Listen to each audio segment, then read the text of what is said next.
Dans cette vidéo, nous allons parler de 10 vertus du curcuma. Le curcuma est une épice qui est largement utilisée de par le monde et son nom scientifique c'est Curcuma longa. Il fait partie de la famille des plantes appelées Zingiberaceae. Donc, il est de la même famille de plantes que le gingembre, encore appelé Ginger au Cameroun. Et si vous souhaitez savoir davantage sur les vertus du gingembre, je vous invite à regarder la vidéo que j'ai faite dessus précédemment. Bien, le curcuma est doté de nombreuses propriétés et nous allons voir 10 de ces propriétés dans cette vidéo. La première dont nous allons parler, c'est la propriété de réduire l'inflammation chronique. Il faut savoir que dans notre organisme, il y a toujours un certain taux minimum d'inflammation qui permet de garantir le renouvellement des cellules.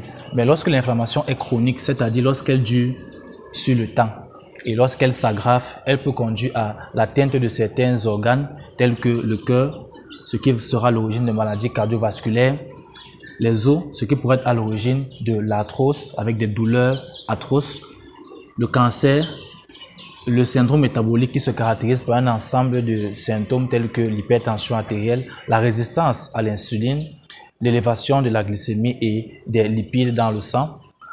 Et l'inflammation chronique peut aussi être à l'origine de la dégénérescence des structures du cerveau.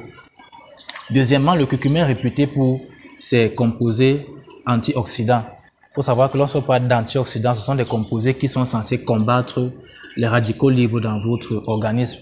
Et les radicaux libres peuvent provenir soit de l'alimentation, soit du métabolisme interne de votre organisme. Donc lorsque vos cellules produisent de l'énergie, elles produisent aussi des déchets appelés radicaux libres. Et l'inconvénient des radicaux libres, c'est qu'ils vont s'attaquer à certaines structures de vos cellules telles que les protéines, les lipides ou encore l'ADN. Et cela pourrait être à l'origine d'un grand nombre de pathologies telles que le cancer. Troisièmement, le curcuma a des propriétés pour réduire les maladies cardiovasculaires telles que l'hypertension artérielle ou l'accident vasculaire cérébral. Cela est dû au fait que le curcuma agit notamment sur l'endothélium qui est la paroi interne, c'est-à-dire la structure interne des artères. Elle permet de garantir l'intégrité et le bon fonctionnement de l'endothélium des vaisseaux sanguins, ce qui pourra aider notamment à régulariser ou à avoir une stabilité au niveau de la pression artérielle et à avoir une bonne coagulation. Quatrièmement, le curcuma a des propriétés qui permettent de réduire l'arthrose, qui se caractérise par des atteintes de diverses articulations et de divers os tels que le genou, la hanche ou encore le coude. Et cela est aussi notamment dû à ses propriétés anti-inflammatoires dont nous avons parlé dans le premier point. Cinquièmement, le curcuma peut aider en cas de dépression. Donc, il a des propriétés antidépressives. Et certaines études ont même montré qu'il est aussi efficace que les antidépresseurs chimiques ou pharmaceutiques qui sont administrés aux patients qui souffrent de dépression.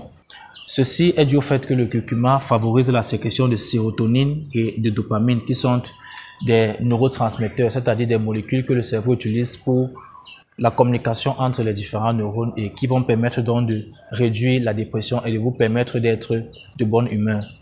Sixièmement, le curcuma combat le vieillissement des cellules. Ceci est dû notamment à ses propriétés antioxydantes puisque l'oxydation apportée par les radicaux libres entraîne des dommages cellulaires qui conduisent au vieillissement des cellules. Septièmement, le curcuma a des propriétés qui lui permettent de combattre les infections. Donc, il est rempli ou riche en de nombreuses molécules antibactériennes et antifongiques. Huitièmement, le curcuma est efficace contre la maladie d'Alzheimer, surtout dans le cas de la prévention. Il faut savoir que c'est une maladie qui se caractérise par une dégénérescence, c'est-à-dire une perte de fonctionnalité de certains neurones dans le cerveau. Et l'une des caractéristiques de la maladie d'Alzheimer, c'est l'apparition ou la production de certaines protéines qui vont former des plaques, donc qui vont s'entasser dans le cerveau et qui vont empêcher au cerveau de bien fonctionner. L'une de ces protéines, c'est le peptide amyloïde. Donc, le curcuma a été démontré pour empêcher la production de ce peptide amyloïde et donc être très efficace dans la prévention de la maladie d'Alzheimer qui se caractérise par des troubles de la mémoire, des troubles de la motricité, donc la difficulté de se mouvoir et des troubles de langage, la difficulté de parler ou de s'exprimer. En neuvième point, le curcuma a des propriétés anticancéreuses, donc elle prévient l'apparition et le développement de cancer. Et si jamais vous souhaitez en savoir plus sur les méthodes de prévention du cancer, je vous invite à regarder les vidéos que j'ai faites dessus précédemment. Le curcuma est notamment efficace pour conduire à la mort des cellules cancéreuses. Elle combat aussi l'angiogenèse qui est le fait que les cellules cancéreuses vont créer des nouveaux réseaux ou un nouveau groupe de vaisseaux sanguins pour pouvoir s'approvisionner en nutriments. Donc elle va empêcher les cellules cancéreuses de pouvoir s'approvisionner en nutriments, ce qui va davantage contribuer à leur mort.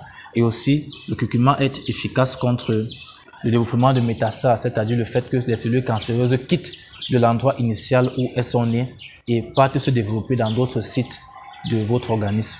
Et enfin, le curcuma est une très bonne plante pour réduire ou normaliser la glycémie, qui est le taux de glucose dans le sang. Notamment, il agit sur des facteurs qui pourraient élever la glycémie, tels que le tumor necrosis factor ou encore l'interleukine 6. Et si vous souhaitez en savoir davantage sur comment baisser votre glycémie de manière naturelle, je vous invite à regarder la vidéo que j'ai faite dessus précédemment. C'était donc les 10 principales vertus du curcuma. Et si jamais vous n'avez pas encore intégré cet aliment à votre alimentation, je crois qu'avec ces vertus, il serait fortement recommandé de le faire, de consommer le curcuma de manière régulière pour bénéficier de tous ces bienfaits pour votre santé. Merci d'avoir regardé cette vidéo et si vous n'êtes pas encore abonné, je vous invite à vous abonner afin de ne pas manquer ma prochaine vidéo.